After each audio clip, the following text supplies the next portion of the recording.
Alhamdulillah, wassalatu wassalamu ala rasulillah Muhammad ibni Abdillah.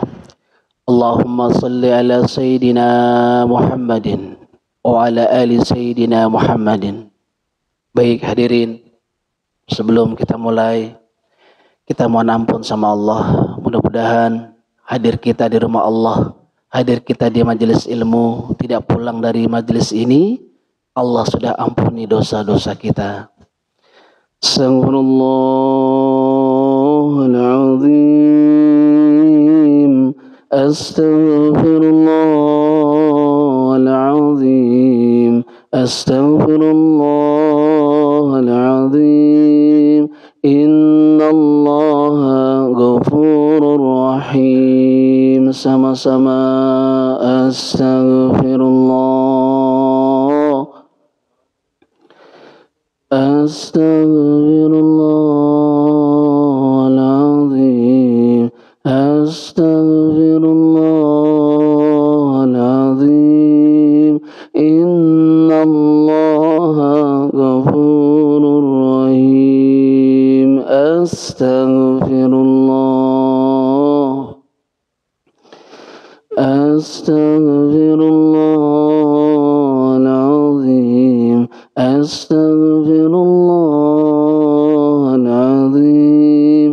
Innallaha ghafurur rahim.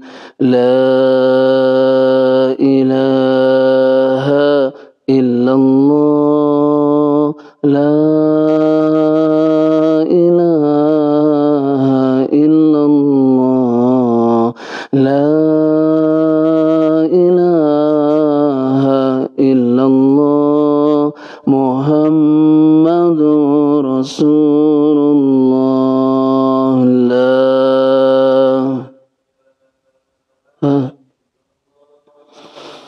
La ilaha illallah, la ilaha illallah. Muhammadur Rasulullah. Mudah-mudahan Allah wafatkan kita bisa mengucapkan kalimat la ilaha illallah. Hadirin Bapak, Ibu, saudaraku yang dimuliakan Allah, tanpa terasa sebentar lagi hari-hari Ramadan akan berjumpa dengan kita. Maka pertanyaannya, pantaskah kita berjumpa dengan Ramadan? Bicara pantas, maka pantaskan diri kita untuk berjumpa dengan Ramadan. Rasulullah sallallahu alaihi wasallam pernah bersabda, "Idza jaa awwalu min lailati Ramadan." Jika datang malam pertama bulan Ramadan, nazarallahu ila 'abdihi bi'ainir rahimah. Jadi Bapak Ibu, malam pertama Ramadan ini ternyata adalah Lailatun Nazrah, malam Allah pandang hamba-hambanya. Maka jangan sampai malam pertama udah kalah. Malam pertama kalah taraweh, malah ngemol, nongkrong di tempat kopi, main catur. Padahal malam pertama kata Rasulullah, Lailatun Nazrah, Allah saat itu memandang kita. Dengan apa? Bi'ainir rahimah, bin nazrah rahimah, dengan pandangan kasih sayang. Maka kita ajak tuh Pak, Ibu, anak kita, keluarga kita, istri kita, penuhi masjid-masjidnya. Wa man nazarallahu ila abdihi, barang siapa yang malam pertama Ramadan dia sudah dipandang oleh Allah, dia dapat pandangan cinta dari Allah, dapat pandangan kasih sayang oleh Allah, la yu'azzibullahu abadan, Allah enggak bakal azab dia selama-lamanya. Al-Habib Umar ngasih tahu kita, Pak, ada orang yang belum masuk Ramadan masih tertulis namanya di pintu neraka sebelum Ramadan. Begitu masuk Ramadan terganti namanya, tertulis di pintu-pintu surga. Di kita kan di surga, Pak, udah ada nama-nama kita, Pak. Fulan bin Fulan di surga Ar-Royan, di surga Naim, di surga Firdaus. Ada yang di semua surga ada namanya, kayak Abu Bakar. Masya Allah ya. Kita kira-kira nama kita tertulis nggak, Pak? Masya Allah. Ya. Celaka nama kita nggak ada di semua pintu-pintu surga. Na'udzubillah min zalik. Orang yang, Pak, kalau malam pertama udah pandangan Allah dapat buat dia, kayak kita nih, jadi anak buah, dipandang sama atasan kita dengan pandangan cinta, pandangan kasih sayang, itu beda, Pak, perlakuannya. Anak kalau dipandang pandangan kasih sayang sama ayah ibunya, itu beda perlakuannya. Maka orang yang satu kali saja, Pak, di malam pertama bulan Ramadan dia dapat pandangan Allah, Allah nggak mungkin bikin hidup dia susah, Pak. Allah nggak bikin hidup dia apes. Jangankan di akhirat, di dunia Allah jaga orang ini. Buat siapa? Orang yang malam pertama malam Ramadan dia jaga malamnya. Pantesin, Pak. Pantes nggak kalau kita lagi nonton TV kemudian dipandang oleh Allah? Pantes nggak kita kali nongkrong di warung kopi dipandang oleh Allah? Pantesin diri kita malam pertama di bulan Ramadan qiyamul lail, hidupin malam itu, habis tarawih baca Quran, bangun subuh duluan pergi ke masjid lagi. Pandangan itu, Pak, di antara kita jangan sampai pernah tidak ada di antara kita yang luput dari pandangan Allah, rugi. Maka Imam Ahmad mengatakan orang yang paling bodoh, orang yang paling rugi adalah dia menganggap Ramadan adalah bulan biasa. Beda, Pak. Bulan yang kalau boleh bilang begini, Pak, dalam seminggu ada 7 hari, jadiin 1 hari, hari Jumat aja hari buat Allah. Ada 12 bulan, jadiin Ramadan 1 bulan aja buat Allah. Orang, Pak, ibaratnya mobil PW kodok tuh ya. Mobil PW itu kalau kita jualnya sama orang Madura, gitu kan, pasti murah. Rongsokan. Betul gak? Tapi kita jual mobil PW sama kolektor. Mahal gak tuh? Yang bisa menghargai sesuatu tuh orang yang paham sesuatu. Orang bisa menghargai Ramadan kalau tiada tahu bagaimana indahnya dan dahsyatnya Ramadan. Maka Nabi benar, Pak, kasih tahu kita, kasih bocoran sama kita. Di ujung bulan Sa'ban terakhir itu Nabi ngasih nasihat. Ayuhan nas, wahai sekalian manusia, qad adallakum saharun azim, telah datang kepada kalian bulan yang agung, azim. Syahrun mubarak, sahrun bulan yang penuh dengan keberkahan. Udah agung berkah, Pak. Di mana ibadah-ibadah dilipat gandakan, sholat sunnah kita dilipat gandakan, pahala wajib yang wajib digantikan 70 kali lipat. Oh, Masya Allah. Itu bulan, Pak. Seakan-akan Allah mau ngomong begini. Futihat abwabal jannah, dibukakan pintu-pintu surga. Johiran wa batinan, secara johir maupun batin memang pintu surga bulan puasa dibuka, Pak. Wa gulikat abwaban nar, ditutup pintu-pintu neraka. Seakan-akan Allah mau ngomong begini sama kita.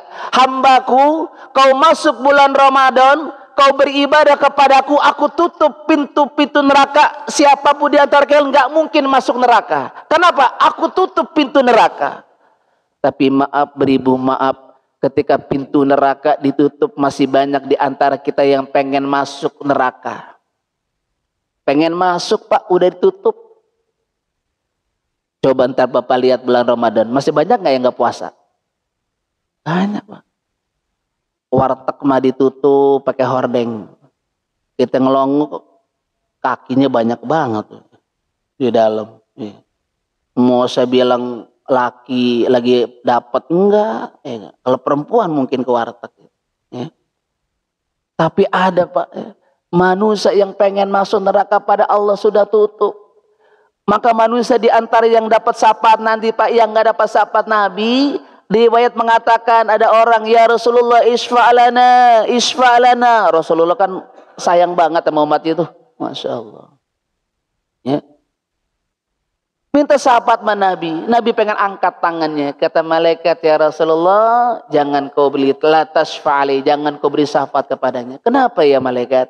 Ini umatmu yang dahulu ketika berjumpa dengan Ramadan, dia sia-siakan Ramadan, dia tidak berpuasa di bulan Ramadan, dia malah bermaksiat di bulan Ramadan, dia berjumpa dengan Ramadan, ia tidak mengisi hari-harinya dengan ibadah kepada Allah. Akhirnya orang ini enggak dapat syafaat dari baginda Nabi sallallahu alaihi wasallam. Nauzubillah min dzalik. Pak, rugi. Maka ada orang Pak yang begitu luar biasa Ramadan ini Pak. Kita bahas 2 aja hari ini. Begitu dahsyatnya Allah obral nih ampunannya, kasih sayangnya. Ada manusia Pak yang nggak dapat tuh pandangan Allah, kasih sayang Allah. Siapa? 2 aja kita bahas hari ini. Yang pertama, orang yang akuli walidai, masuk bulan Ramadan dia masih durhaka sama orang tuanya. Makanya nih bulan nih besok Sabtu Minggu banyak tuh yang ke rumah emaknya, ke rumah babaknya, ke kuburannya kalau dia udah meninggal, ya ngapain? Minta redo. Karena Allah nggak pandang tuh Pak. Sehebat apapun kita, puasa bulan Ramadan, sepanjang malam tarawih, qiraatul Quran, tambah qiyamul lail, tahajud malamnya, pagi bersedekah, pagi siang malam, baca Quran sehari 5 juz. Tapi orang tua kita nggak redo sama kita Pak, maaf. Ramadan bilang la baik la sahlan, nggak selamat datang buat kamu. Kamu masih ada durhaka sama orang tua kamu. Maka hari ini Pak yang punya orang tua, mohon ampun, telepon kalau jauh, minta maaf Pak, minta redonya Pak. Masuk. Kenapa mau masuk Ramadan? Jangan sampai Pak, jangan berani-berani masuk Ramadan belum minta maaf sama orang tua. Jangan berani masuk ke Ramadan belum dapat ridho dari orang tua kita. Kenapa? Allah enggak pandang puasa kita. Allah enggak pandang malam itu. Yang malam Allah, malam pertama Allah pandang dengan kasih sayangnya. Kita enggak dapat pandangan Allah. Gara-gara apa? Durhaka sama orang tua kita. Mohon ampun bersimpuh. Kalau udah meninggal, datengin ke kuburannya.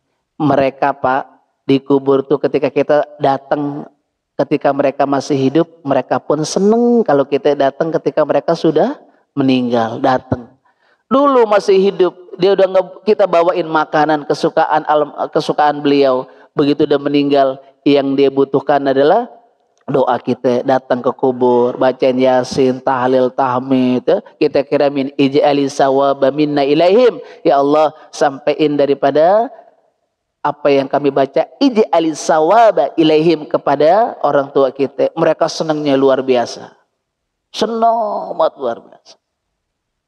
Ya, bagaimana Imam Nawawi di dalam kitab Nihayatul Zain mengatakan, mal mayitu fi qabrihi illa kal gharikil mugayis. Tidaklah orang yang dikubur naik tenggelam, yantaziru dakwatan, mereka nunggu doa dari siapa? Min abihi kalau dia masih punya bapak, min ummihi dari ibunya kalau dia punya ibu, min ibnihi dari anaknya kalau dia punya anak, min sadiqihi dari teman-temannya kalau dia punya teman. Wa idza lahikatu, seandainya Pak doa itu sampai kepada mereka, kana ahabba minad dunya wa ma fiha, lebih baik daripada dunia dan seisinya. Tuh Pak, kalau kita doain orang, kira-kira kalau kita ke kuburan, datang tak ziarah, assalamualaikum warahmatullahi, assalamualaikum ya ahlul kubur minal muslimin wal muslimat wahnanu insyaallah bikum lah, kira-kira jawab nggak mereka Pak? Jawab, cuman nggak kedengeran Pak. Kalau kedengeran Bapak bisa kabur. Assalamualaikum warahmatullahi wabarakatuh. Jawab, waalaikumsalam. Kabur ya Pak. Ya, dia jawab, dia dengar. Ya, bagaimana Rasulullah ketika perang Badar itu ngobrol sama mayit-mayitnya orang kafir.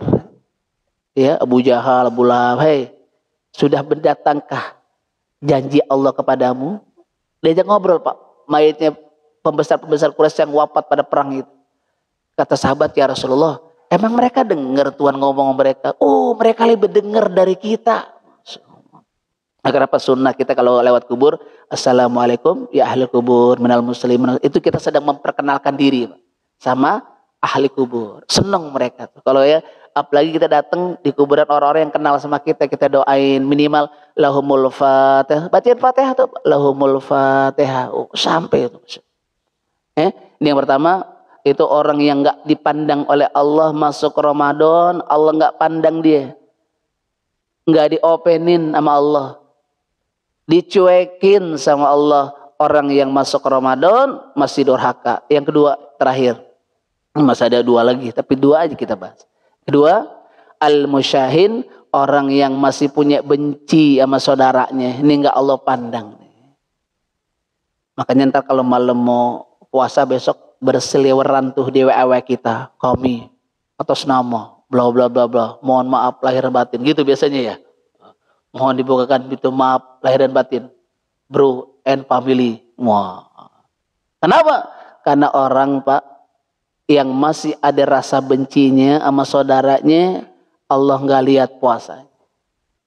Hati nih, jangan ada kita nih, hati. Makanya kalau di beberapa tempat di Yaman tuh, selain doa yang Allahumma inna nas'aluka ridhaka wal jannah wa na'udzubika min sakhatika wan nar, ada doa tambahan itu. Ya, mereka sering zikir, Allah ya Allah binazra minal aini rahima tudawi kulama bi min amradin sakima. Allah ya Allah binazra, ya Allah pandang kami ya Allah dengan pandangan kasih sayangmu, bi ainin rahima tudawi kulama bi, apapun yang ada di hati kami apa? Min amradin sakima, penyakit-penyakit hati kami, benci, dendam, amarah, ya, iri hati. Ini orang yang masih ada di hatinya seperti itu, sifat benci, iri hati, dendam, Allah juga nggak mau pandang dia begitu masuk bulan Ramadan. Maka malam Ramadan sebelum masuk tanggal 1, Pak, mohon maaf sama kakak, adik kita, encang-encing kita, om kita, pak de bude kita, mohon ampun semuanya, mohon ampun. Ya. Yang kesemuanya itu menjadi penyebab kita terkekang, terhalang daripada pandangan kasih sayang Allah. Mudah-mudahan Allah jaga kita, diri kita, keluarga kita, daripada semua penyakit-penyakit hati ini, insya Allah. Ini saja, kurang lebihnya mohon maaf. Assalamualaikum warahmatullahi wabarakatuh.